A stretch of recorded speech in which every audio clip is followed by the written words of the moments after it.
behalf of our organizations and our members we serve, we would like to thank all the candidates for their willingness to join us this evening. The Building Industry Association is proud of our partnership with the Chamber of Commerce to provide this opportunity for voters to learn more about candidates, their positions, and the possibilities that they see for our city. As we get started this afternoon, I do need to note that the Chamber does not endorse any candidates. We simply provide educational opportunities for our members and the overall community. So let's jump into the outline for today's event. All right. Each candidate will have 2 minutes in the beginning of the program for opening remarks and 1 minute at the end of the program for closing remarks. During the question and answer section, candidates will be allotted 60 seconds to respond to the question. There is a timer. Elizabeth Kozel from the Building Industry Association is here. She will be monitoring the timer for you. Upon each response, we will proceed down the line in the order that the candidates are sitting and rotate answers for each question. And if those in attendance have anything they would like to ask the candidates today, you may send them directly to Bryce and I through our question and answer platform online, and that is chamberquestions.com. So again, chamberquestions.com, and you can submit your questions via that way. We ask that all questions and responses be germane and respectful. So let's start off by opening remarks. We'll start with Tyler Erickson for your 2 minutes, please. All right. Good afternoon, everybody.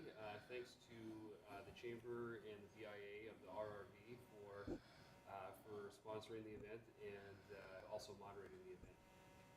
So my name is Tyler Erickson. I'm 31 years old. I'm an attorney. I work for the state of North Dakota. I practice insurance regulation.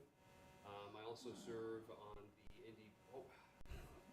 I didn't hit the button. So I also serve. In the mic, maybe move the mic over a little. Is that better? Yeah, There we go. Okay. There you go. So I also serve on the NDPERS Board of Trustees as one of the 11 fiduciaries. And that's a little bit about my professional life. I'm originally from Williston, North Dakota. I'm a lifelong North Dakotan.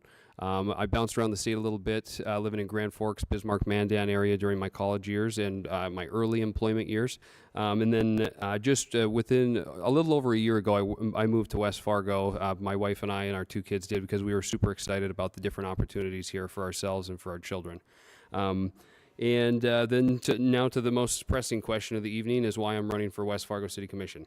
I'm simply running because I believe in the necessity and the importance of responsible leadership, particularly at the municipality level, at the local level. Right now, not to paint too bleak of a picture, right, but we've got over a $500 million in outstanding infrastructure projects that we have to take care of around the city. We've got somewhat unprecedented turnover at the division director level for the staffing of the city. And we've also got an ever-decreasing appetite to pay for these things because we're getting squeezed financially in other areas of our lives. And so in light of all that, my plan is to address these issues as best I can as a commissioner, all the while not increasing taxes, not implementing any substitute new taxes, and identifying efficiencies in what we already do to hopefully bring in revenue on the back end. Thank you. Thank you. Rory Jorgensen. Hi, I'd like to thank all those in attendance, also the Home Builders Association, the Chamber of Commerce, and the city, and the citizens that have taken their time to come listen to our thoughts. As a lifelong resident of West Fargo, I lived here. I've grown up here my whole life. I served the community for 25 years on the fire department, not only the city department, but the rural department. I've experienced the growth that has sincerely boomed since 1997. The flood helped that immensely. Unfortunately for other people, it caused a lot of people to move the town, and West Fargo took off. They were never supposed to grow south of the interstate, we were told in 1995. Well, 29 years ago, look where we're at. We're just about out of dirt. So I want to bring fresh ideas, positive solutions, and openness to listen to the citizens and taxpayers in this town. I've always been concerned about rising costs of being a property owner. I feel the need to keep maintaining them at a low sustainable amount. I do believe there's ways to do this with some assistance from the state and the legislation. I'm currently a reconstruction manager for a restoration company, and I've always worked in the blue collar fields. I've managed numerous multi-million-dollar projects, and West Fargo is primed for growth, both residential and business, and we'll probably get into that. So, thank you. Thank you. John Severson. Well, thank you for having this forum. It's good for everybody to hear all of our opinions and our thoughts. My wife and I have lived in West Fargo for 13 years. We've been married for 28. We have 3 children, 2 who are still around the town here, but they also graduated from West Fargo Public Schools.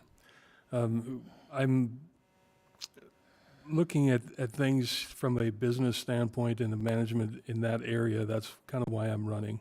I think just giving a fresh set of eyes on the situation, the concerns, and trying to be open and honest with the citizens about trying to improve the city and city government. That's why I'm running. Thank you. Amy Zundell. Good evening. Thank you to everybody who took time out of their evening to show up today and to watch live. And of course to the Chamber and the BIA for hosting this. My name is Amy Zundel. I am a just over 10-year resident of West Fargo. I've lived south of 94 and north of 94. I am a mom of 2 kids who are currently in the West Fargo Public School District and in West Fargo Parks activities. I am also a small business owner. I work full-time as a chiropractor. I'm married to a patrol sergeant for Cass County, and I also serve as a volunteer deputy on the Cass County Sheriff's Reserve Unit. I have a very vested interest in ensuring we all live in a community that you trust to raise your family in.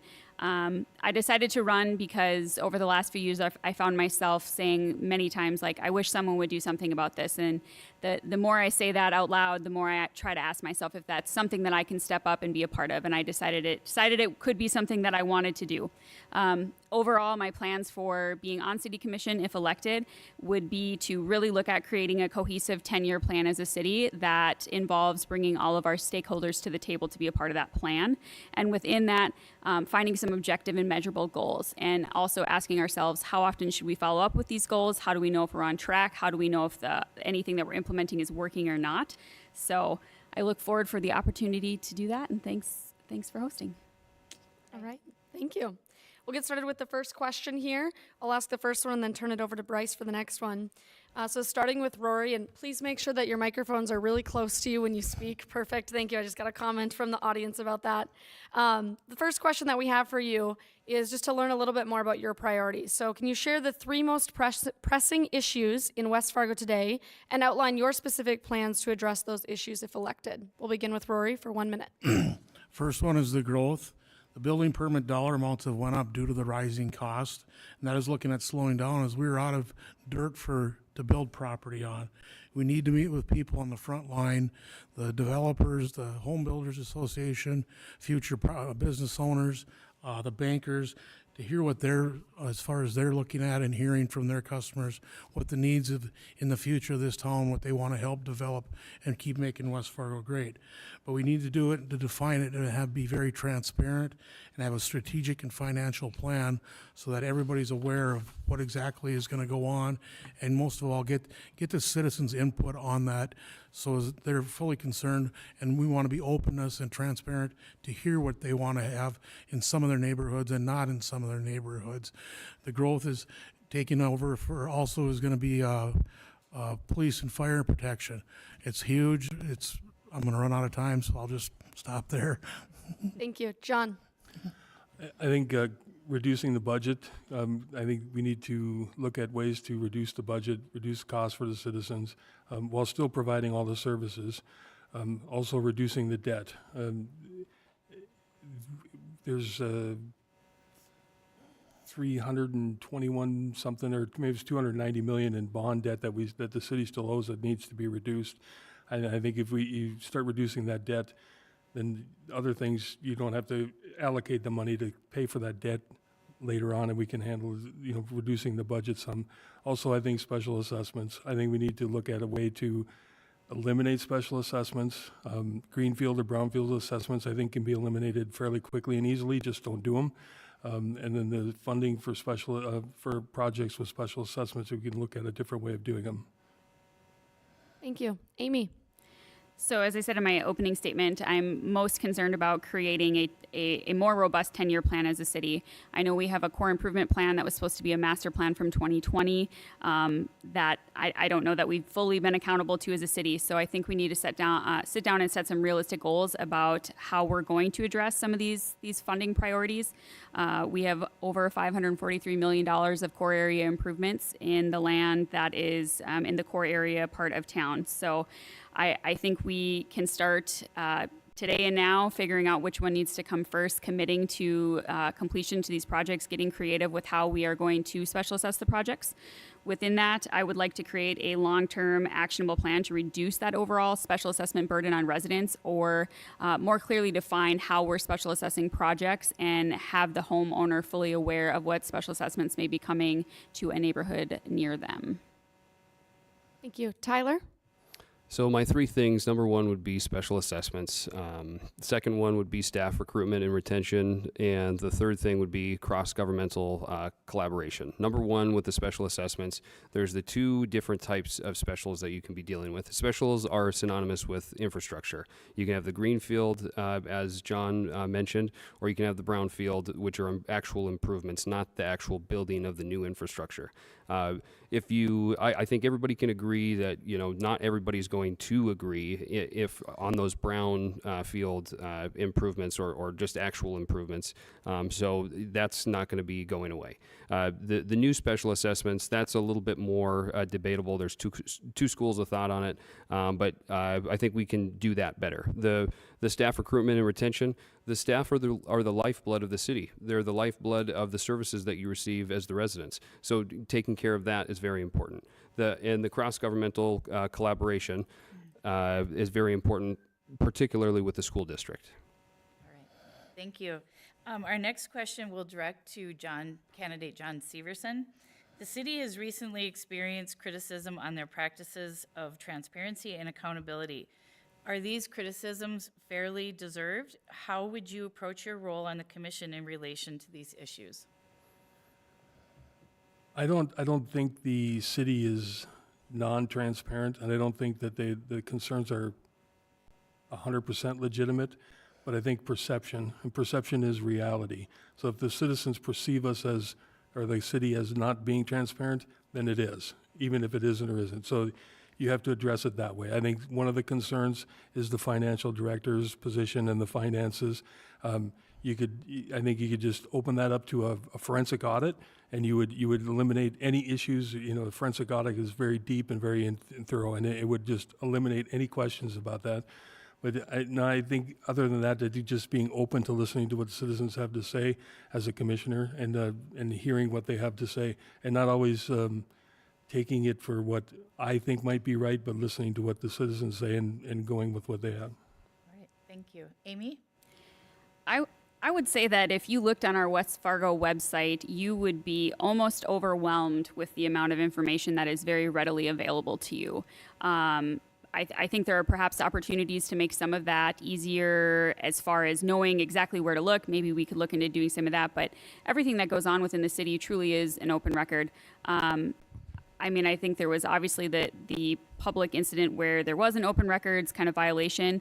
I think everybody learned from that and is moving forward. But as far as transparency goes, I would say, as I've met with all of the department heads, as I have spoken with people, they're readily available to answer any questions, and I think they do that. I think there's also a balancing act between, we recognize that we're not fully staffed in the city right now, which means certain things get behind, and just because they're behind doesn't mean that there's something to hide or be behind with. But at the same time, again, as a city, we should be accountable for some of those best industry practices in things like auditing and bank reconciliations.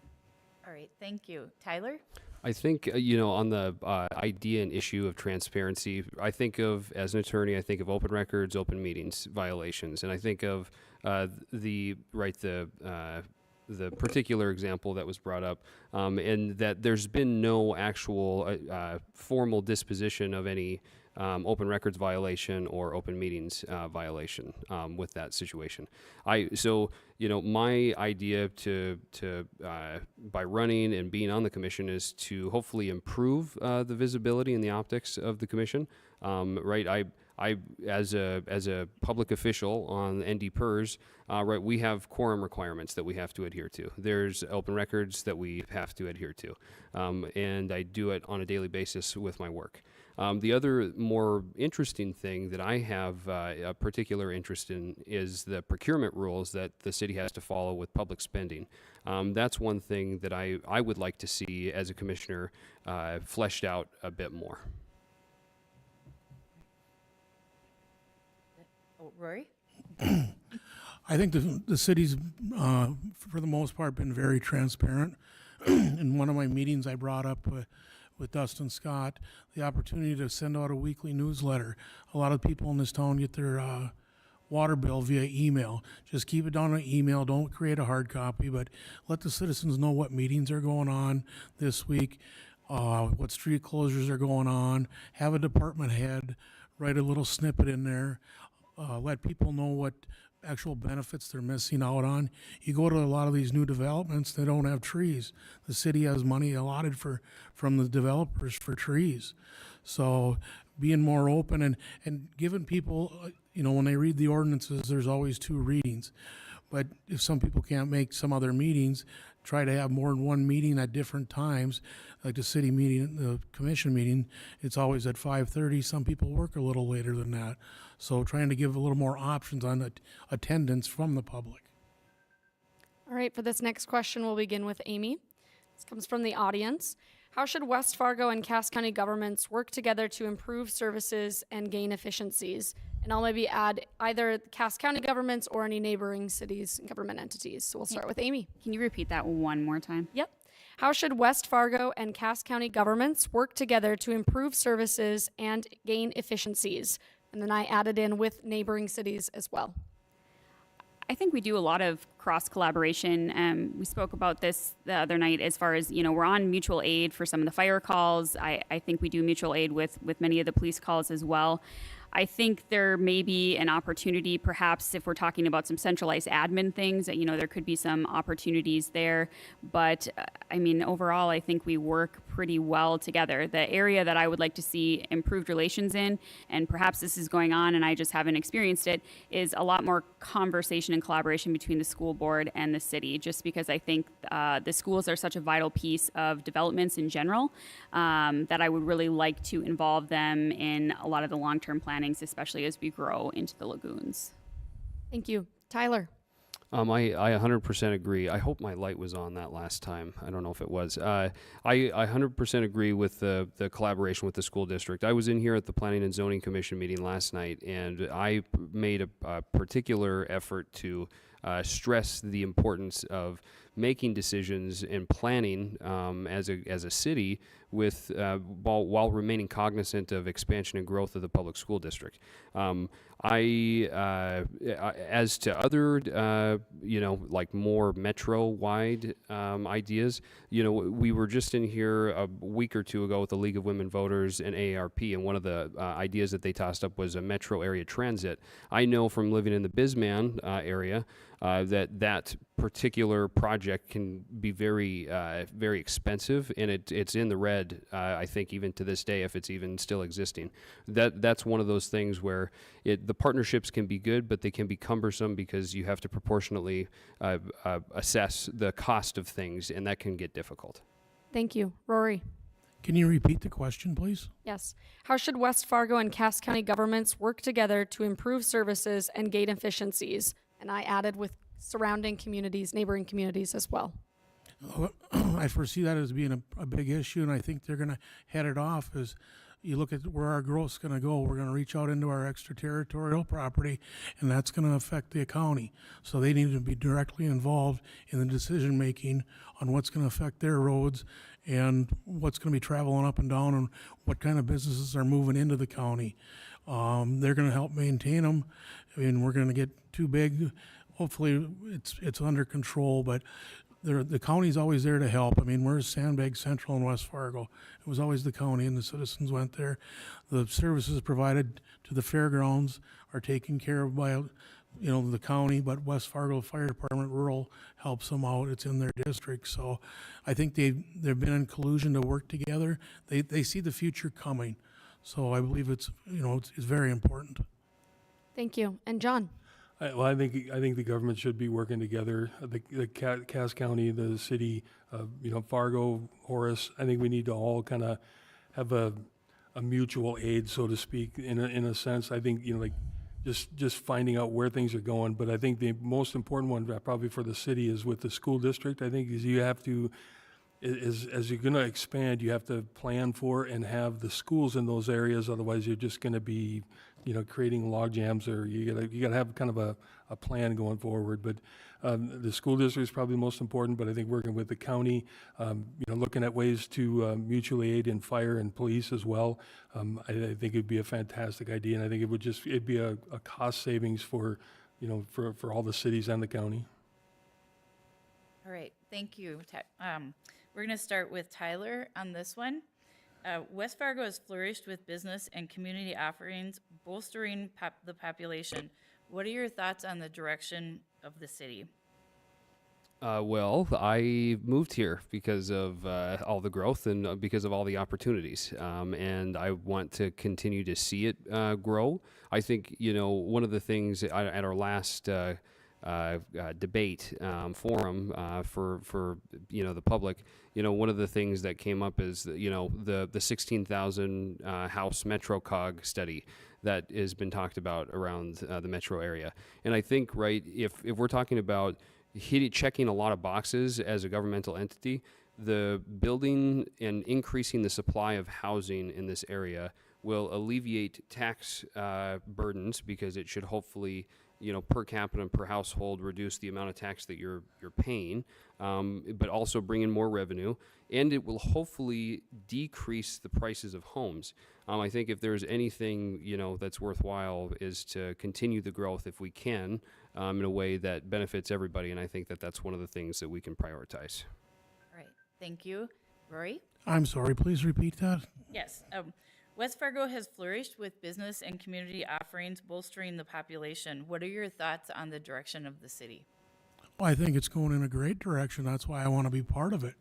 You look on the northwest corner of town, they're taking all that land that's just sat pretty barren out there. They're going to develop it and make it business friendly. They're redoing the lagoons to bring in more businesses. Businesses will bring in residents. Residents are, will work at the businesses. So I think they're on the forefront. They learned a lot from the previous city council members and the mayor. What you learn from your mistakes, and you don't make them again. And I think that's what our leadership has done. Yeah, everybody's made a mistake, but move forward and do the best job they can. And I think they're doing a great job. All right, thank you. John?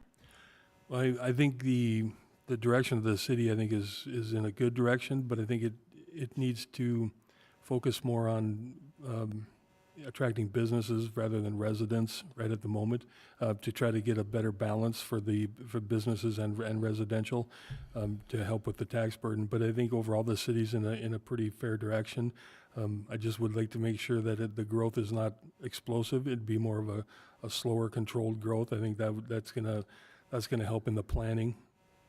All right, thank you. Amy? The thing that I always think about when I think about growth is truly prioritizing our current residents. I think we sacrificed a lot of spending in the core area to develop south of 94, and I just want to make sure that everyone to the north of 94 is not forgotten about as we continue to develop in other directions. I think in thinking about where we're going, it should be very thoughtful, really focusing on economic development and increasing our commercial density. If we're talking about neighborhoods, again, and building some of those out, I think it's important that we consider some of the problems that we're in right now. As we developed very much on two major north-south roads, a lot of the residential neighborhoods in between are getting essentially double special taxed every time we're doing some of these projects. So I think we should be a little more thoughtful as we do that. I think we can be a little more thoughtful in where we're putting schools on major roads versus where we're putting things that could generate more commercial property tax revenue for the city. So overall, as we do residential, I would like to be very clear for neighborhoods that they know what they're moving into when they're moving into, so they don't have any surprises. I think of Riley's Acres and the industrial park that popped up. And again, just having a plan. Right, thank you. And as we started the conversation, now we're going to stay on it as far as development in the community and the direction of it. The commission recently approved a placemaking master plan for downtown West Fargo. What are your thoughts on the plan itself, next steps you'd like to see, and the role that you believe downtown plays or should play in our overall community? We'll start with Rory on this one. Well, I mean, looking back, what they've done for the past years to improve downtown West Fargo and the businesses they brought. I said the other night, I'd like to see what Junkyard Brewing just alone is bringing in on their sales tax. There's room for another building that's going to go up there. It's going to, bring more business, more people to downtown West Fargo. You look at the events that go on down there, cruise nights, the parades. People want to go down there. It's nice and clean. It's very well patrolled. There's been no major problems like downtown Fargo has unfortunately went through, but West Fargo, it's not going to get as big as downtown Fargo. West Fargo is still going to have that small town little feel in the downtown area, which I think is what a lot of people like. Thank you. John? I think downtown West Fargo is very nice. It has an appeal. I think you need to make sure that we're involving all the citizens that are in and around the Cheyenne Street, which is what we call in downtown. I would really like to make sure that it didn't overgrow and end up with some of the issues and problems that they're having in downtown Fargo with the crime and the troubles. I would like to see it. I'd like to see it expand and grow with the approval of the citizens that are going to be most affected by it that live around there, but then also just make sure that it doesn't turn into issues or problems. Thank you. Amy? So I used to live actually directly behind the VFW before everything changed over on Morrison. And when some of the downtown projects started happening, as a resident that lived in that neighborhood, that was a very frustrating time for me. The neighborhood changed very dramatically from what I moved in as a neighbor. I had a 4-story building built in the backyard where you could see into our backyard, and the amount of traffic that was in our area was drastically different. Some of the things that are included in the downtown placemaking plan, I think of parking.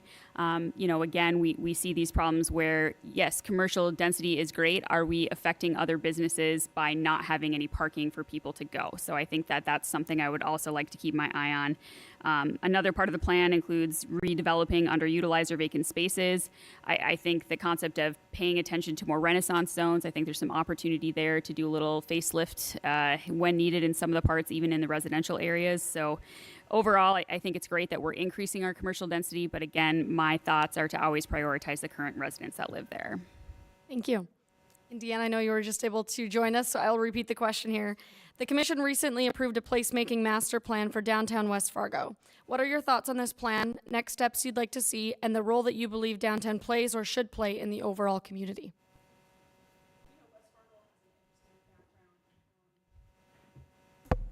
Thanks, Amy. Start. West Fargo has an interesting downtown area in the sense that of how West Fargo originated. When I think of places like Kansas City or Cincinnati or downtown Fargo that we have right now, there really wasn't that core to start it with.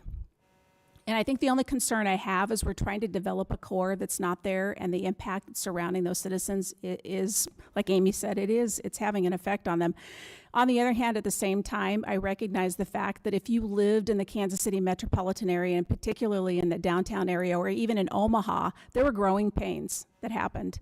And it's always the residents that ended up paying for that. So I actually like the way that the downtown area looks, and I think it's very good, but I just would be more concerned that are we growing in a way that it is actually beneficial to the residents and to the whole of West Fargo? Thank you. Tyler? I think downtown West Fargo is a really good representative of downtowns in small towns in North Dakota. It reminds me, on the debate that we had a couple of days ago, it reminds me a lot of old downtown Williston before the oil boom. right? It's still very small. It's a 2 or 3 minute downtown. You're in and out of it in no time, and you always are experiencing this challenge of retaining some of that old town identity while trying to incorporate more contemporary elements and trying to bring in more tax revenue and actually revitalize the downtown. I think if that's if I think that that's a worthwhile thing to do. I think that it's a very good thing for the downtown. It's one of the reasons that we liked to live in West Fargo. We live in Brooks Harbor. We've got a TIF developed lights on one end of our, where we could go, or we could go to the Renaissance Zone downtown. We got the best of both worlds in this city, and I enjoy them both. All right, thank you. We'll be starting with John. Public safety is a critical function of the city government. First, on a scale of A to F, how would you grade the safety of the city? Secondly, what do you believe is the greatest challenge facing West Fargo's law enforcement today, and how would you aim to support the department? A being the best? Yes. Okay.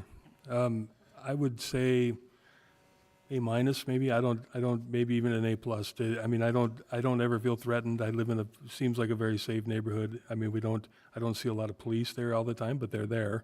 And that, but I don't, I think the police right now, I think their biggest struggle probably is I think they're staffed well, but I think they need to be staffed more. I think there needs to be maybe a few more officers out there or available to go out there. I think public safety is important. Somebody else said it, Amy said it, if you don't have public safety, you don't have anything, in their last debate, and it's the truth. If you don't feel safe in the community, you're really not a community.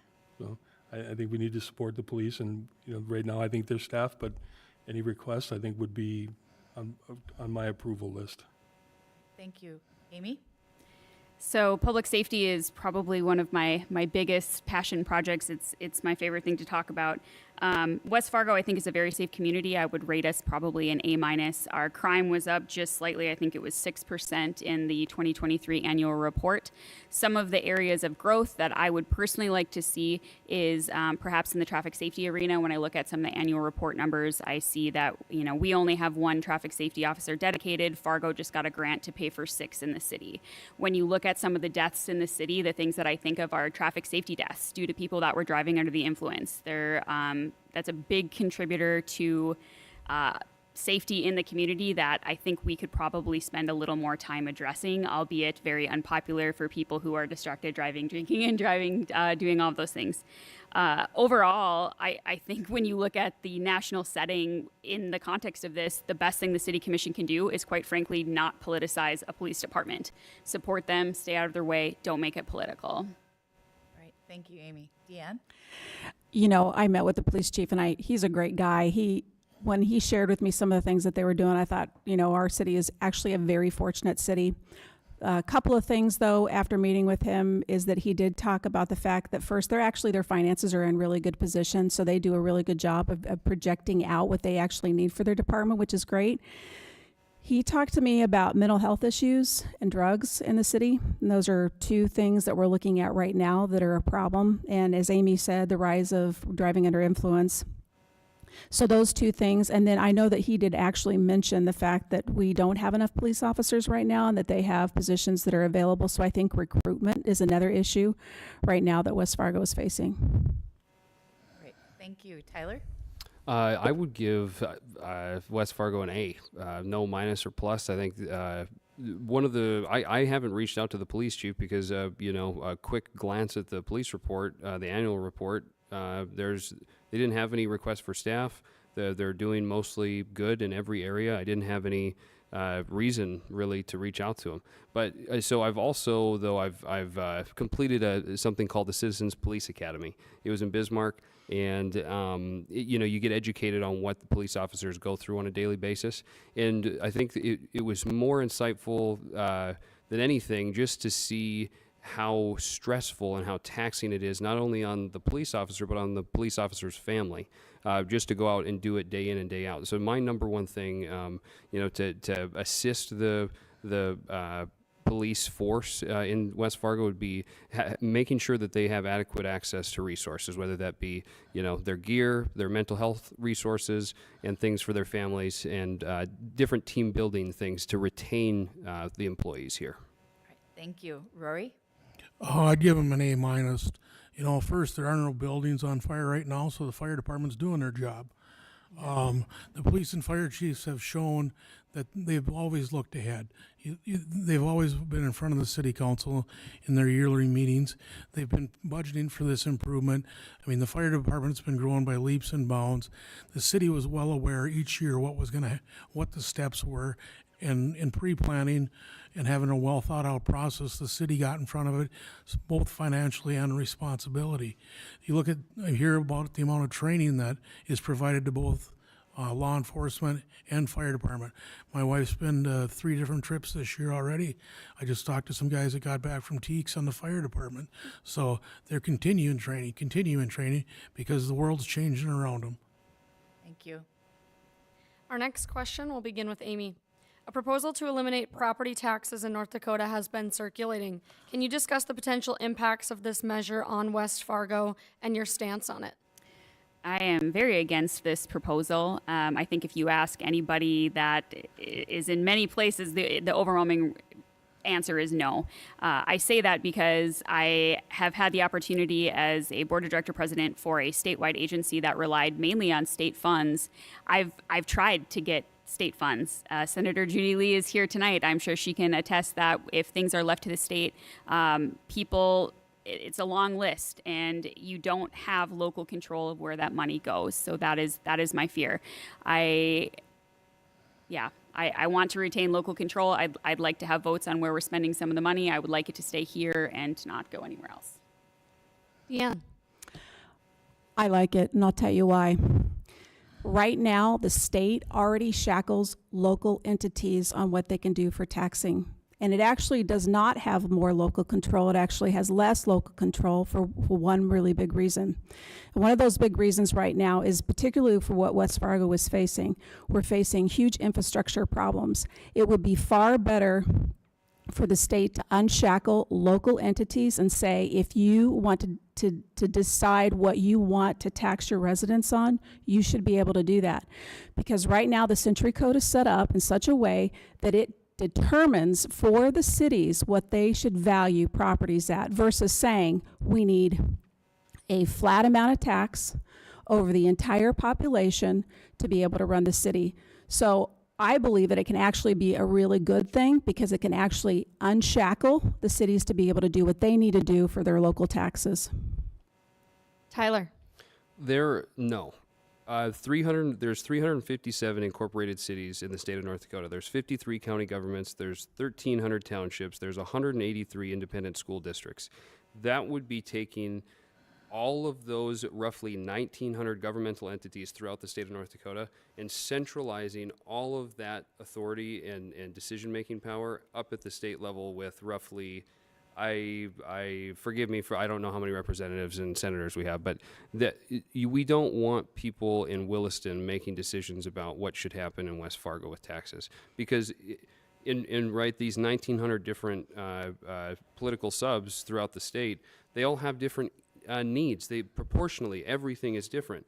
You could still do it through your state representative, but it would be very, very difficult, and I think it'd be very unwise to do that. The beauty of local control is that we can control things here, and we can control the representation and the decision making here. So no, on that measure. Thank you. Rory? I'm also against the state control. We shouldn't have to go to Bismarck and plead for money every year and stand in line. Our city leaders here are the ones with the boots on the ground and know what's best for West Fargo locally. They're working hard at being financially responsible the way it is. We actually have a reserve that they're taking a couple $1 million out every year now for the next, I think it's 10 years, to try to cut back on the taxes for people. So all of a sudden we start cutting back and the state gets wind of it, then they would cut us all back. So I'm not for the disappearance of the property tax to the state level. John? I'm for it, but one of the things is being a good commissioner would be to listen And I did hear a proposal where it was to take the income tax and place that, instead of eliminating the income tax, take the income tax that we're paying and use it to pay down property taxes and then lower the level there. And I thought that was a pretty good idea as well. So, I know everybody calls it the Rick Becker plan. I'm not sure that might be the ideal plan, but I think, eliminating taxes at any turn is probably a good thing for any citizen. Right. Thank you. We're going to start with Deanne next. What tools should the city of West Fargo be utilizing to further attract and retain businesses to the community? Would you repeat that question? Sorry, I'm No, losing that's my way okay. here. What tools should the city of West Fargo be utilizing to further attract and retain businesses to the community? So one of the things that I actually was able to do when I was in school was study public policy and economics. And if you look at the cities around the United States that actually are attracting businesses, they all typically have one thing in common. That's low, predictable, sustainable taxes. If you have low, predictable, sustainable taxes, you will attract businesses. Birmingham, Alabama right now is leading the nation as far as attracting businesses.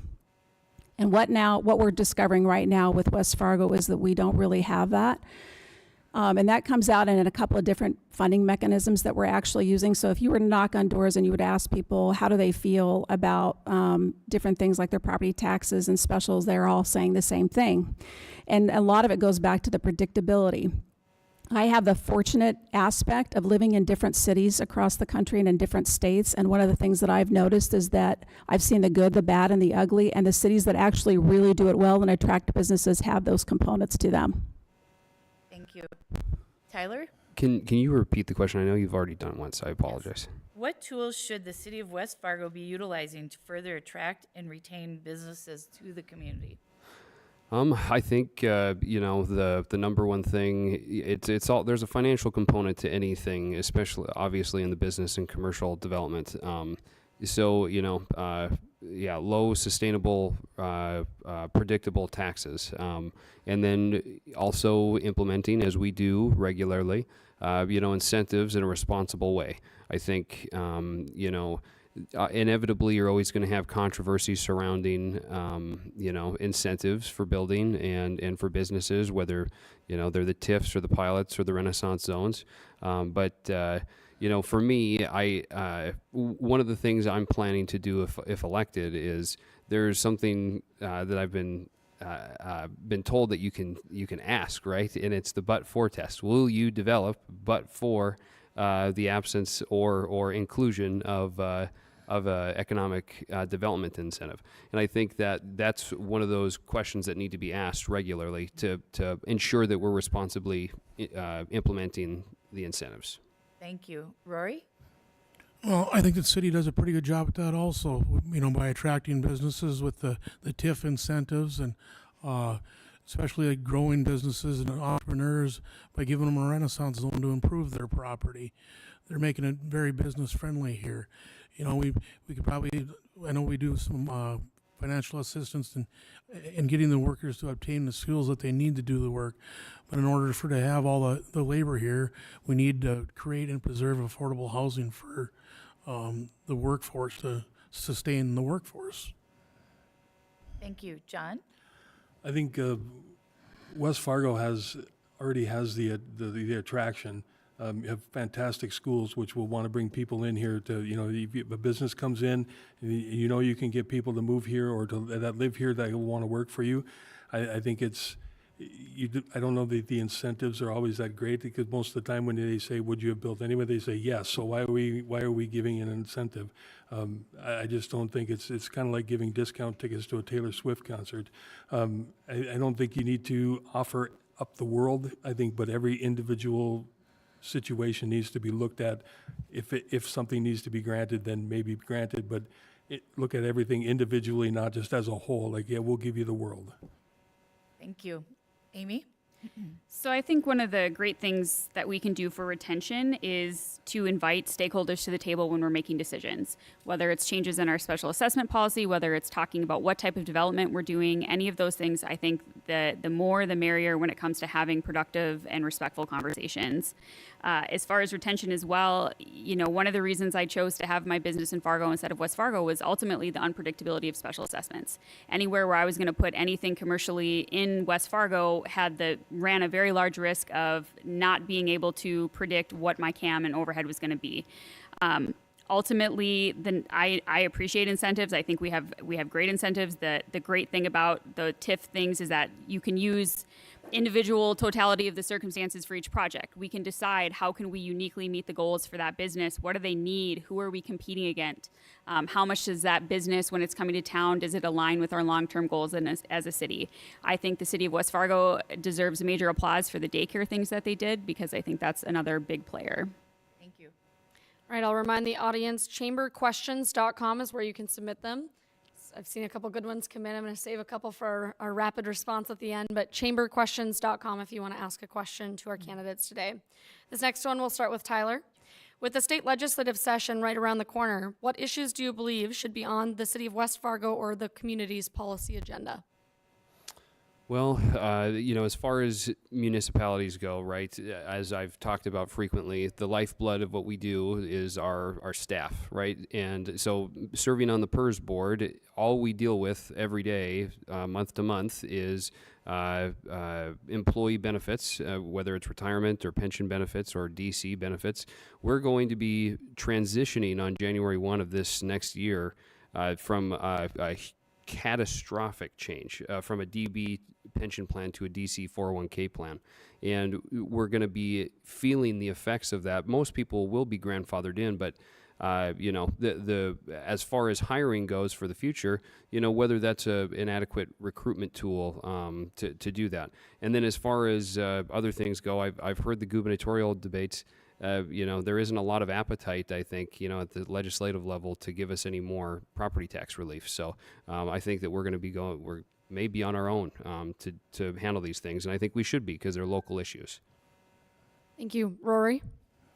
Well, I think, with the future of growth, it's going to cost a lot of money, and the legacy fund out there is supposedly a rainy day, and there hasn't been a drop of water come out of that bucket yet. The state has money that we were told that Riley's Acres borrowed at a very low interest rate. So if we can get some low interest rates, and that'll eventually pass on to the business and property owners and make West Fargo more I'm not a loss for the right word, but promising to work and play in. So by keeping rates down, if we can get lower rates than our neighbors, it would be enticing to be here. Thank you. John? Well, we shouldn't forget that the state representatives also represent us, the citizens of West Fargo. They represent us as well. So I think they should be listening to the concerns that we have. And if you're knocking on doors, people are talking about property taxes, special assessments, and the things that are affecting them instantly right there, those things. So I think the commission, working with our state legislators and representatives there to identify the issues and concerns and have them represent us fairly within the state. Thank you. Amy? Can you repeat the question? With a state legislative session around the corner, what issues do you believe should be on the city of West Fargo or the community's policy agenda? So I think regardless of where the legislative session is, the reality is that most of the legislative work happens kind of in the background, not actually at session. So I think focusing on building relationships with our local representatives throughout the year is going to be important. I agree with Rory in talking about, can we get more prairie dog funds? Can we come up with some creative grant-funded projects? I think being fully aware of where some of that grant money is going, I think of DOT funds for some of this. I also think about keeping a pulse on some of the daycare things that we've had going on in our state, because that's been a very large workforce issue. Last but not least, I always am paying attention to things like public safety.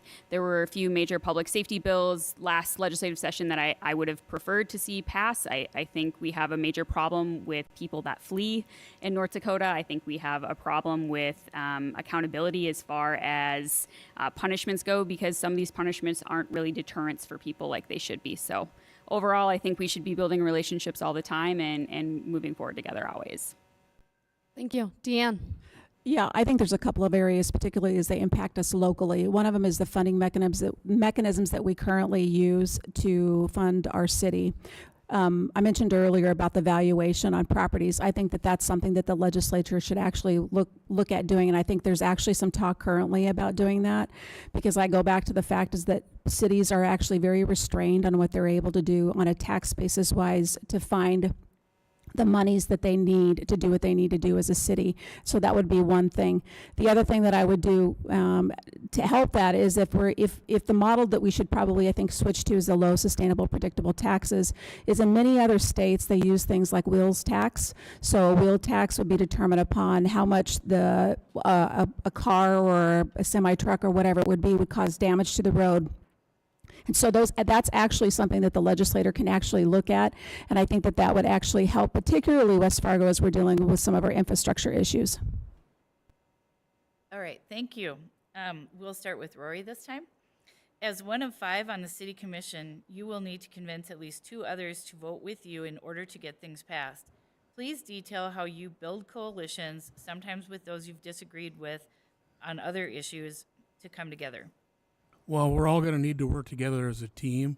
We're not all going to see eye to eye on every issue, but having all the correct information to have a discussion about each issue and know the facts and coming up with the best resolution.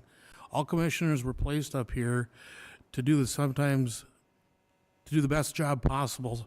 Sometimes some members of the public disagree with the decisions that are made, but in the end, I'll take the information, facts, and opinions and try to make the decisions and work with my fellow commissioners for what's best for West Fargo. Right, thank you. John? I don't think disagreeing with somebody is, it means that you can't get along with them. I mean, I've been married to my wife for 28 years and we never agreed on everything. So, but I think working with people is important, just being open and receptive and have a civil conversation. But in the end, it comes down to what is going to be best for West Fargo. That's really what it comes down to. It's not about who's going to win or who's right or who's wrong. It's what's best for West Fargo. All right, thank you. Amy? So I think one of my favorite quotes is, don't be judgmental, be curious. So I think anytime that I have a desire to quickly respond to something because I think I'm right, I always try and find that percentage of where am I wrong? Where can I learn more? How can I see a different angle or perspective? I think every single issue in government, 2 people can be looking at a quarter. I could be looking at heads. They could be looking at tails. We're describing the same exact thing. We just have very different views of it. So as with any collaborative projects, you have to find what you have in common. What do we agree with, and how far away from fully agreeing on it are we? And again, just a lot of self-reflection continually on trying to prove yourself wrong almost by learning from other people's point of view. So I'm a big data person. I think data really speaks for itself. That being said, data is all in how you look at it and what it means. So I think a careful and thoughtful analysis of data. And again, always asking, does this meet the long-term goals of the city? Keeping that in mind. Thank you. Deanne? Would you repeat the question for me, please? As one of 5 on the city commission, you will need to convince at least 2 others to vote with you in order to get things passed. Please detail how you would build coalitions, or sometimes with those that you would have disagreed with in the past. How will you come together?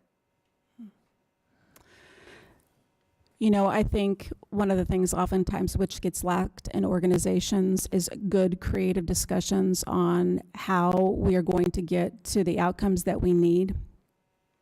I think there's a lot of times when you're not going to agree with people, and I think that the best outcomes are if, from a public policy standpoint, because this is my background in training in economics, is how does this public policy impact people? If we get to a place that that particular public policy is detrimental to someone, then maybe we should look out and start being creative and saying, what are the outcomes versus let's just make a decision based upon this without understanding how that goes. And then I always go back to that economics is always a good indicator of behavior. And if we can do those things, particularly in our role as commissioners, if we can understand that really what we are trying to produce is behavior that we want our citizens to be able to be okay with on the decisions that we make. Thank you. Tyler? I have a new respect for municipal government officials. After watching city commission meetings before I even decided to run, I thought to myself, wow, that would have been a really tough decision to be a part of.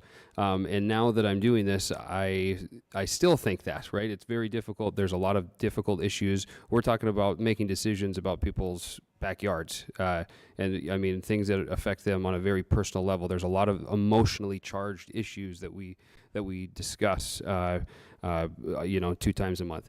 If I've learned anything from being on PERS or nonprofits or anything like that, it's that you have to respect everybody's perspective. There's an educational component to everything that we do.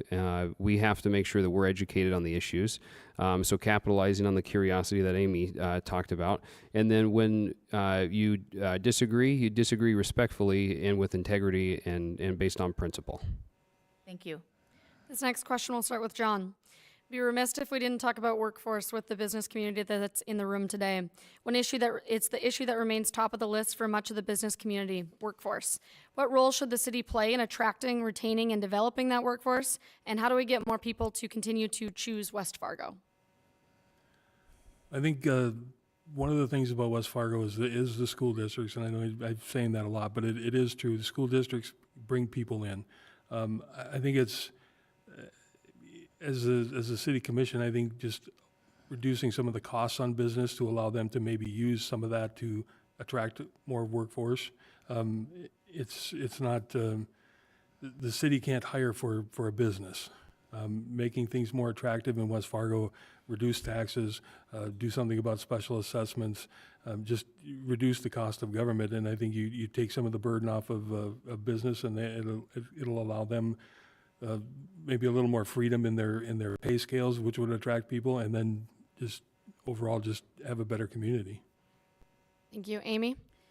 So I think the experts in this field are probably going to be our partners at the Chamber or looking at the Workforce Development Council recommendations as a whole. As I read through a lot of those recommendations, much of this is either at the school level or statewide in nature. I again applaud West Fargo for the work they did with some of the daycare grants that they have, because daycare is a huge issue of workforce. I can't tell you how many people I know that left the workforce because someone needed to care for their children and they simply just didn't have anybody.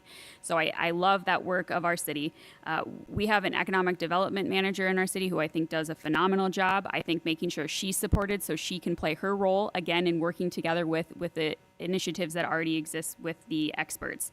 And overall, I'm just a really big staunch believer in all things primary prevention. So I think if we can ensure that we're caring for our current residents and our businesses to make sure that people want to stay in West Fargo, that's a great everyday thing that we can do. Thank you. Deanne? Yeah, so workforce is driven by what? Economics, people's behavior. If people find a place where they can live and they can afford to live there, they'll come. And so, again, I look at Birmingham, Alabama. What's driving their growth? Low, sustainable, predictable taxes. When people don't have that, they don't want to come and they don't want to set up shop. So if the city would start to work towards creating that kind of environment, you will see an influx of worker behavior, because workers are, after all, also consumers too. Thank you. Tyler? Yeah, so I'm 31 years old. My wife stays at home. We are able to do that right now, and we feel really lucky for that opportunity to be able to do that. But we talk frequently about the possibility of her going back to work. But, there's so many challenges to that equation, and one of them being, childcare. I got an email this afternoon from the North Dakota Department of Health and Human Services, and they just announced today about a new benefit aimed at addressing child care and workforce challenges. It's kind of a two-component type of solution where you'll be able to fuel the workforce by allowing people to work in daycare situations, and then also give them access to reduced child care. These are the types of things that we need to be capitalizing on to incentivize workforce. And I'm the poster child for it right now, my wife and I, and so we feel it, and I'm going to stay cognizant of that when we make our decisions. Thank you. Rory? Can you repeat it one more time, please? Yes. Let me find it. Where were we at?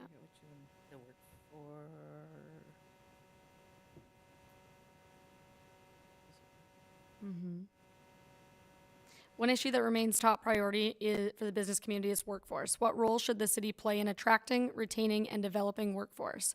How do you get people in these areas how do you get people to continue to choose West Fargo? Well, I think it's a nationwide competition we're up against. Everybody has incentives. Everybody is trying to bring properties in. One of the largest employers that came a few years ago, their bank never wanted to come to Fargo. They didn't say there was any money here. It was the first bank that moved here and made money in 2 months for housing loans, car loans, just all loans in general. So I think the incentives work to get businesses here, and for not only businesses but housing. I think West Fargo is there. Moorhead and Dilworth taught themselves because their housing incentives are way better, but we'll deal with the competition we have right now.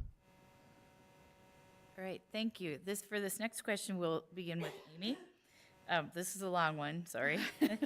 Several issues are facing West Fargo citizens right now, from behavioral health to childcare affordability and availability to a rising cost of living and more. Some issues are better suited for city governments than others. What everyday issues do you believe the city could formulate solutions on, and what would you recommend those solutions be? Wow, that is a very long question. I didn't write it. So I think when you're talking about some of the day-to-day stuff, I again go to public safety. I think when we're talking about protective factors within a community, public safety is absolutely in the realm of what the city does. Some unsung heroes in public safety would be the engineers. Engineers contribute a huge amount of things to public safety. We obviously help oversee some of those road decisions.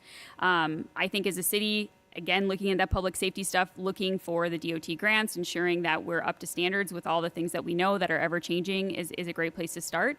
I again think of just being nice and kind to your neighbor, which I think is kind of the West Fargo and or North Dakota way, but some of these issues I don't feel like are city issues. I think we can help support a workforce. I think we can help make the city a place where you want to be and where you can thrive. And you know, perhaps some of the economic stressors we can help remove or be a part of. We can help with like TIFs and things like that to get people started on business and industry. But I would stick to public safety in that realm. Thank you. Deanne? I'm so sorry, I'm going to ask you this, but would you repeat the question? Yep, no problem. Several issues are facing West Fargo citizens right now, from behavioral health to childcare affordability and availability to a rising cost of living and more. Some issues are better suited for city government than others. What everyday issues do you believe the city could formulate solutions on, and what would you recommend those solutions be? I'm sorry, I'm going to repeat myself, but I can't help it. You know, I was a stay-at-home mom for a long time. We lived off one income. It was Dave's. He's in here today. He actually was in the mental health field too. And you want to talk about the one ways that cities can actually help is make sure they have more money in their pockets to be able to pay for childcare, or say, hey, you know what, we can actually afford, two people don't have to work, one person can stay home. If you're a single mom, you actually can afford to pay for daycare. And guess what? If you just got divorced from your spouse, guess what impacts that? It's your ability to pay for mental health. So if we can do one thing on a local level, we're going to be able to create low, sustainable, predictable taxes, because people will have more money in their pocket to be able to do what they need to do.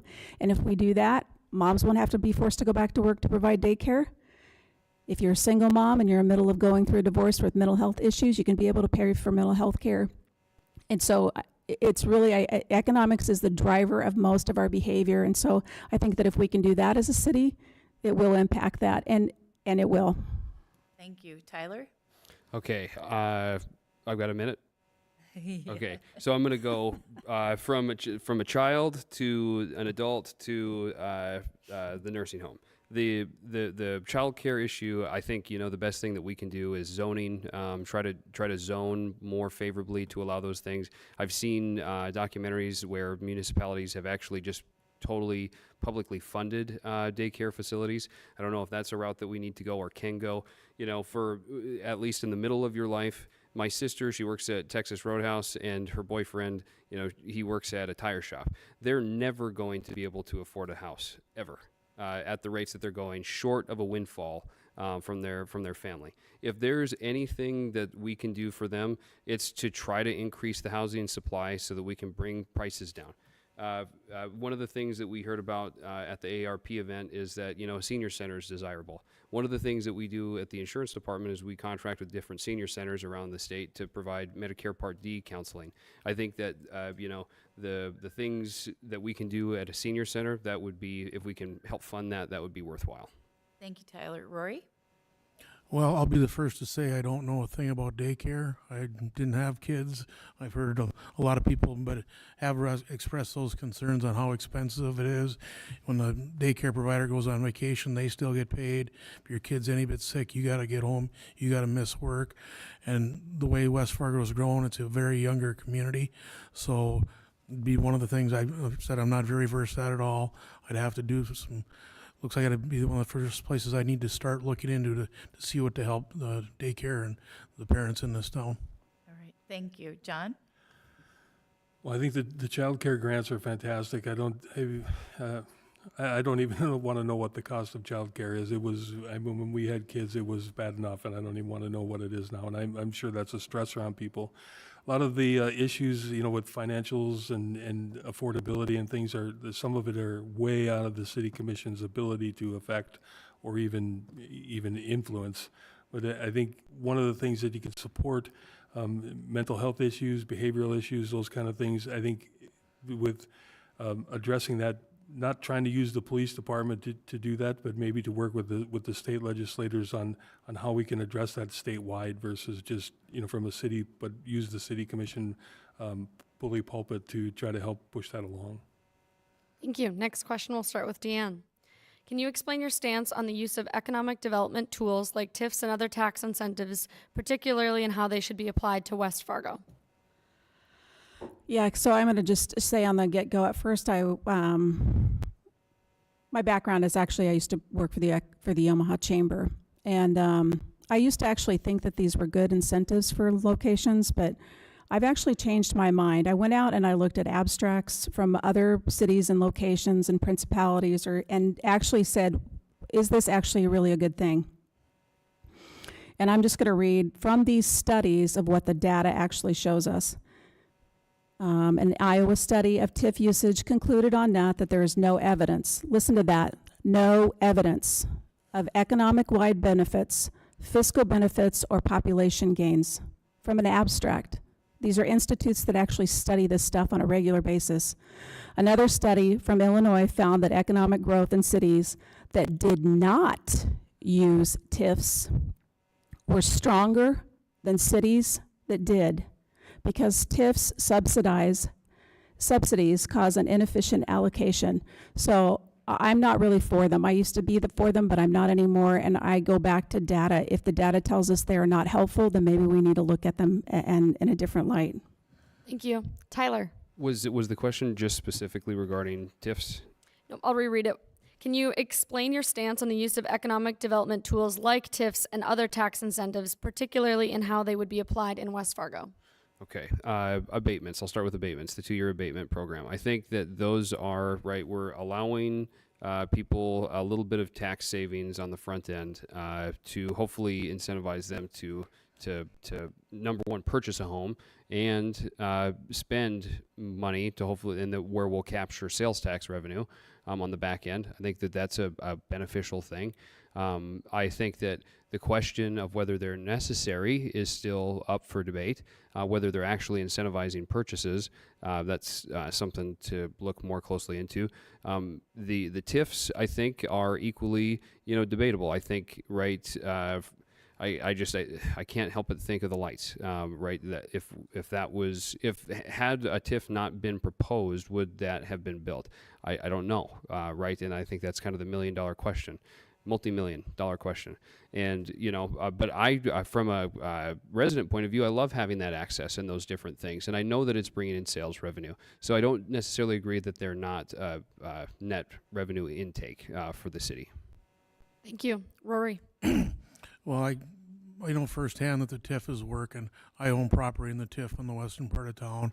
The development going on there is bringing people to West Fargo. It's some of the oldest dirt there was. Why was it never developed? The city stepped in and gave some breaks. Fargo's being landlocked, so we're ready. We'll take their businesses. You know, the Renaissance zone, there's been several businesses that have remodeled, increased their tax base, increased their businesses. That's a win-win for the city. I know with economic development, they gave a couple local establishments, and they're thriving. I mean, I think they're a win-win situation for the businesses and the residents. John? I am against them completely, but I think every situation needs to be looked at individually. See, I'll throw a blanket over it that I'm against them, but I think you could look at them individually to see if they're appropriate. But in like the lights, would the lights have been built? Maybe not. The TIF there is, what did the city invest in that? Because if you go down there and look at the lights, you'll find, I believe it's a nice little tunnel that goes underneath, and there's all kinds of bike paths that the city put in that now and who's paying for that? The city's paying for that. The TIF doesn't assist that, right? They're getting a tax break for the lights, and hopefully it'll all come around in the end. But I think you have to look at them individually. But in general, I'm a no. Amy?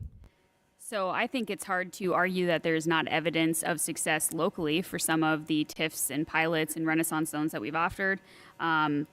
I think the important thing to remember about some of these is that we're not like ripping money out of people's hands. This is money that we wouldn't have received anyways on some of these properties. We're allowing a business time and an incentive to invest in a long-term future of West Fargo.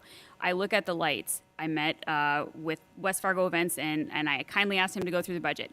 They bring in millions and millions of dollars into our local economy that we would not have otherwise had. So if we need to allow a pause for them to get a strong footing underneath them, then I'm all about that, especially when everybody up here, I think, agrees West Fargo needs to increase its commercial density. That's just the way it is. That's one of the tools that we can do to get us out of the gloom of special assessments. So I'm absolutely about them. I think they work. I think they work here. All right, thank you. We'll begin with Tyler on this one. What businesses or amenities would you like to see come to West Fargo or downtown Fargo? West Fargo. Thank you for that. I don't get out of the house much with the two kids under 2. So, I guess if there was anything, I don't, we have everything I think that I desire in a community. I guess one of the things that I maybe would like to see more of is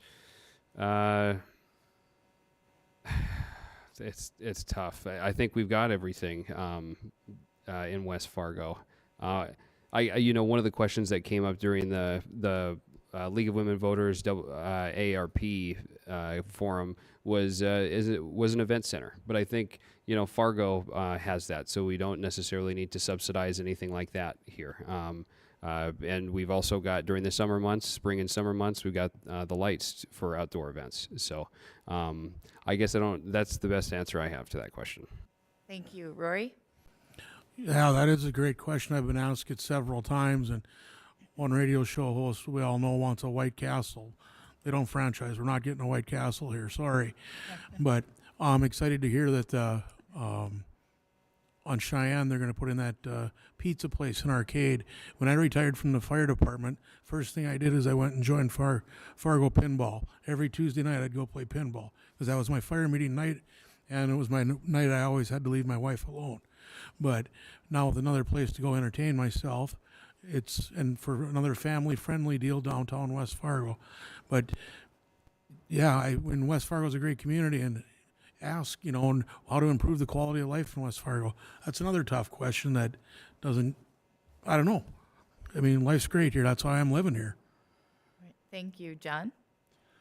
I think the amenities in town, within the community, including Fargo, Moorhead, I mean, you have Blue Stem, you have the Fargo Dome with concerts. I mean, there's probably, you got farmers markets, you've got just about everything and anything you could imagine around you. If you really want to be busy every single night and every single day, you could be out in the community, all kinds of things. I think, I can't think of anything that like, hey, we got to have this. I mean, I think there's a lot out there. You just have to do some exploring and investigating, and you can probably find anything you want. All right, thank you. Amy? When I think of my favorite things in our area, I think of things that are only here and they're not anywhere else.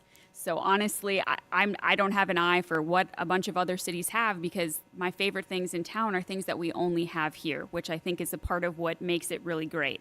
We have a really great small business community that comes up with inventive things to meet our local appetite for whatever it is that we're looking for. If I was going to pick something, I went to grad school in St. Louis. They had a huge farmers market. I could go spend $20 to $25 there every week and have more food that I knew what to do with, that came locally, was sustainable, was extremely fresh, and I loved it. It was community building. It was great. So if I was going to have my dream, I'd put in a huge, robust farmers market that could continue even during the winter. Right, thank you. Deanne? I'm going to be a little silly right now. We're not using tips to get them here, right? Just joking, you guys. I'm trying to think, if we're trying to develop workforce and we're trying to create an environment for other areas or other people to want to come, I think we also need to be competitive in maybe a couple of different areas, maybe some different restaurants, some fine dining restaurants. I would even say some different types of shopping. And the only thing that I would say, and now when I think about it, we already have some of this, is that we already have some of the band venues that we already have in place. So those would just be my suggestions that I would like to see, particularly for the downtown area as you look across the nation and you go to other cities, is that those would be some things that I would think about. Thank you.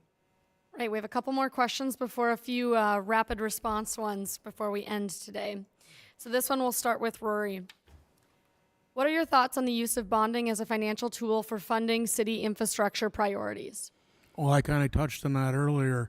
If we can approach the state or out of the legacy fund and get it at a lower rate, I mean, there's big pots of money out there that we can buy it down, and I'd rather have there's talk about the developers having control over the specials and improvements, and I think it should be city controlled, because we can try to get a better funding rate and pass that along to the residents.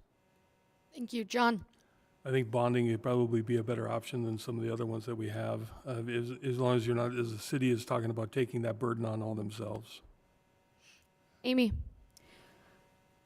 I appreciate bonding. I think it's a great tool. I think bonding is kind of like a credit score as well, though. You have to have some bonds to get some bonds. So I think that's always an important thing to keep in mind. Being 100% debt free may sound good on paper, but when it comes to actually needing to lend some things at that point, that looks a little different from what I understand.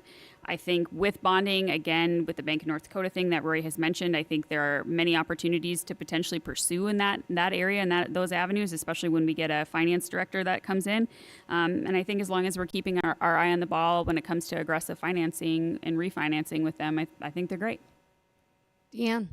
Yeah, I kind of struggle with this one because, again, I think it goes back to that there's a better way for us to be able to finance infrastructure development, and some of that means that we give more local control to our cities. And that means that we figure out how much do we need in revenue, how much do we need to be able to cover infrastructure projects.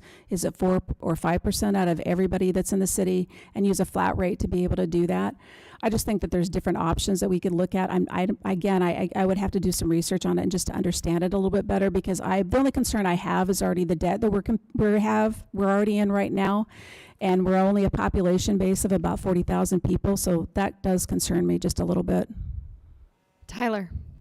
So just really quick, I want to answer that last question that we got. I would want a bowling alley. I think bowling alleys would be one bowling alley. That would be great.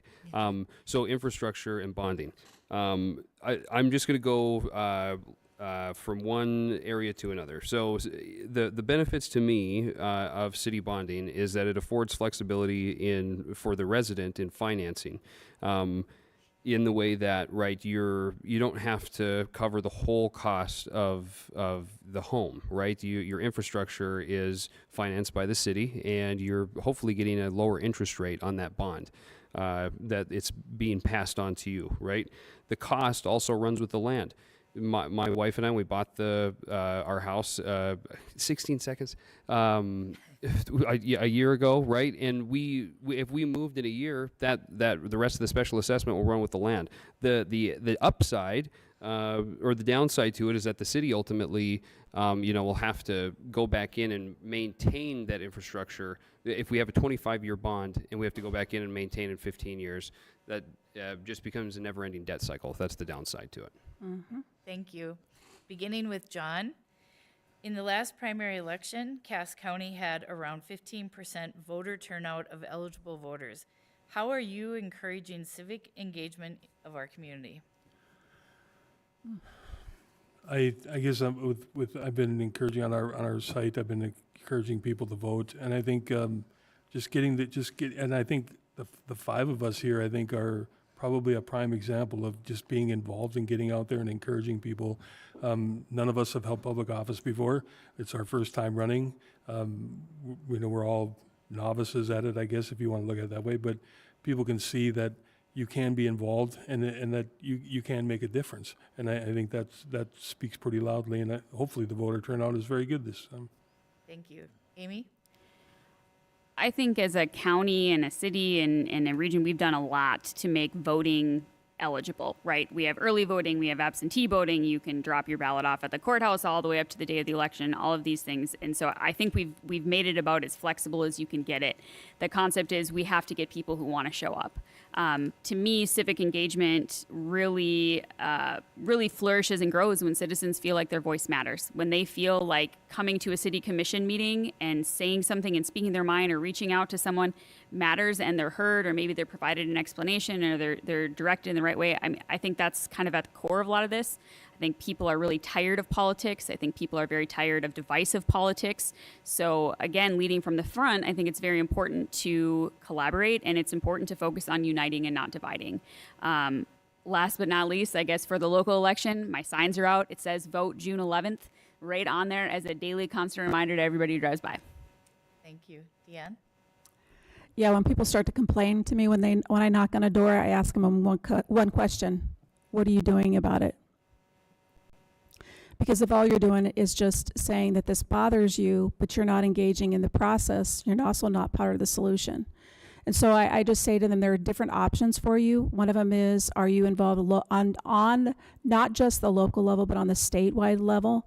I think voter apathy is pretty common throughout the nation in general. But I've just been asking people, what matters to you? And how are you going to get involved? Because the only way it will change is through civic engagement. And so that's just what I've been doing when I've been canvassing and knocking on doors, is just posing that question back to people is, what are you doing about it?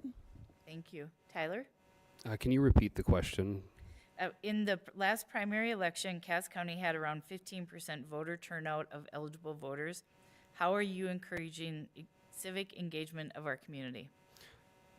So I just from like a top level, right? I think North Dakota is one of the only, or one of the few states in the union that doesn't require voter registration. That's one barrier removed. We have tons of different opportunities to vote through the election cycle.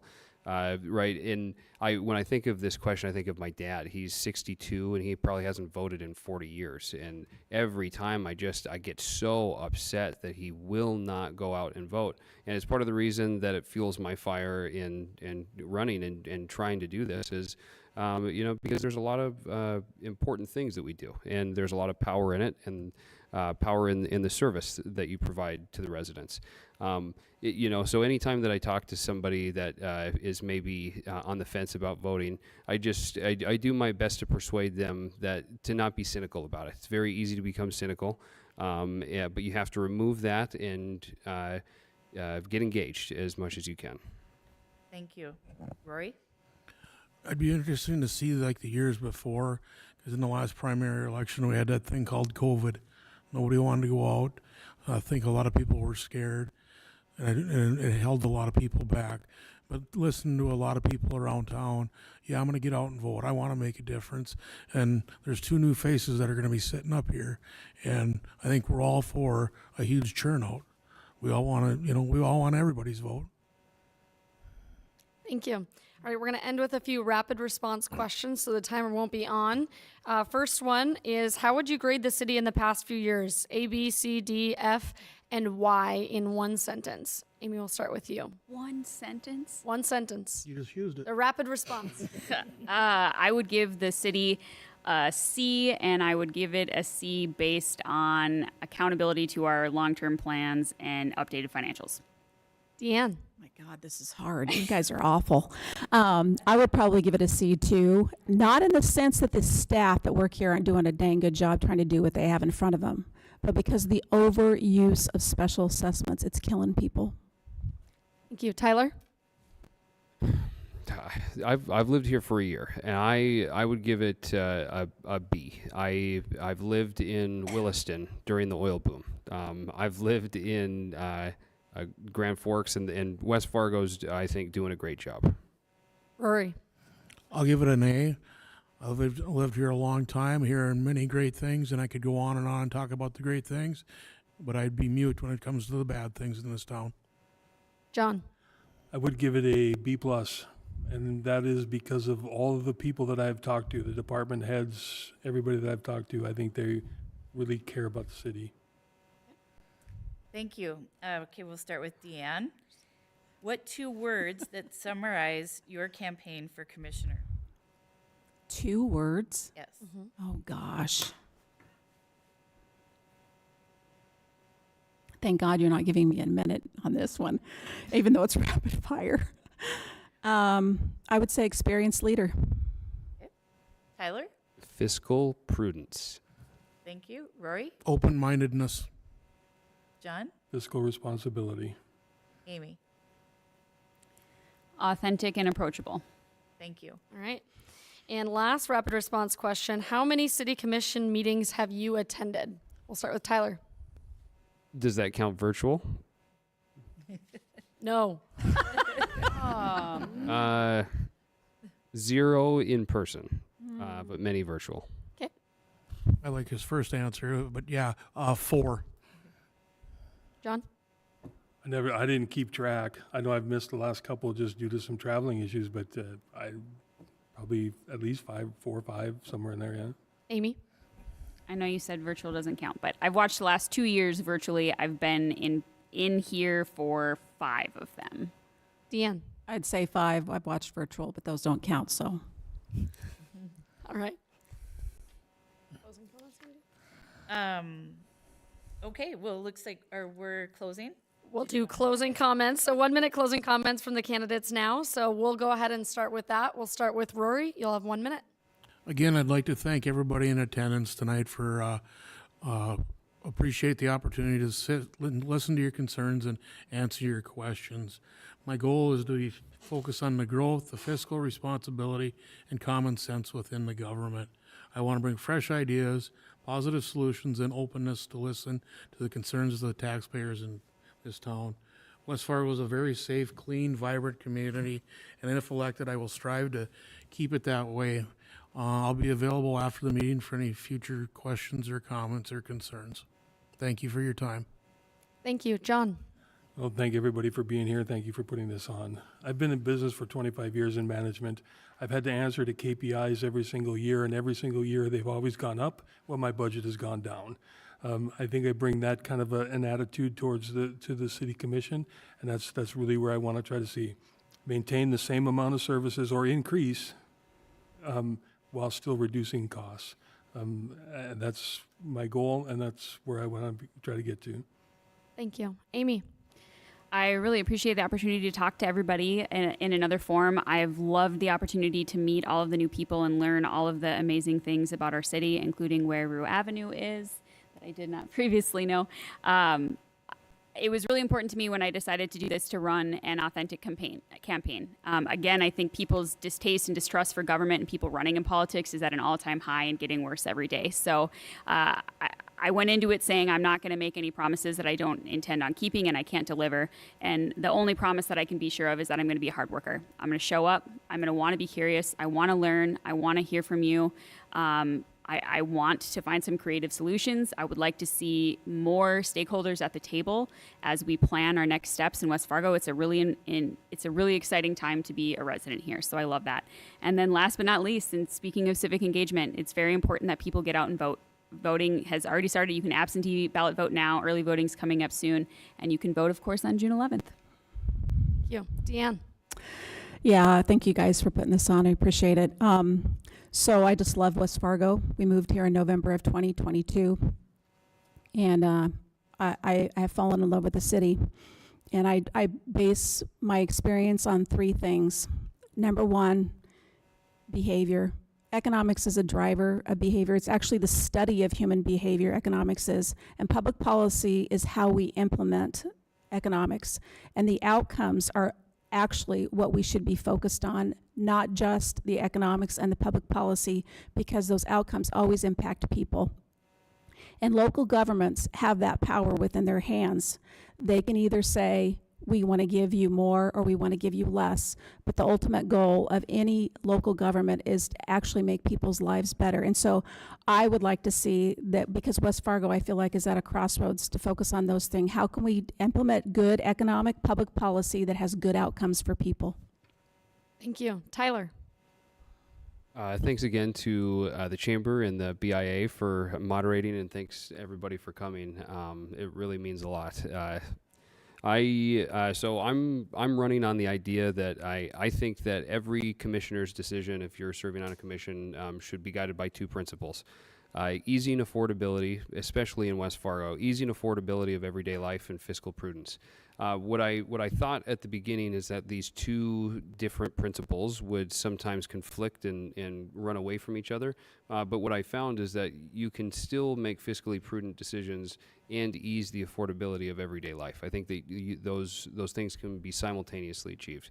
And if elected, I plan to prioritize those two goals in every decision that I make so that we can continue being a great place to live. Thank you. All right, thank you.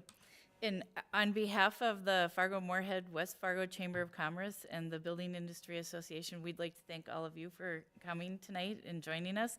And we'd like to thank all the candidates for their thoughtful responses and for the work to prep for this, and just for your willingness to serve the community. So thank you again. Great job. And we'd invite you to please visit votefmwf.org. Again, that's votefmwf.org, a nonpartisan election resource designed to empower local community members with current information on local candidates, including those that are here today. We'll also be uploading a recording of today's debate on there as well. Additionally, the Chamber and Building Industry Association will be hosting a Cass County Commission and a Horace City Council candidate forum, both on June 4th and 5th, and more information on that is on our websites. So thank you so much. Have a good evening. Thank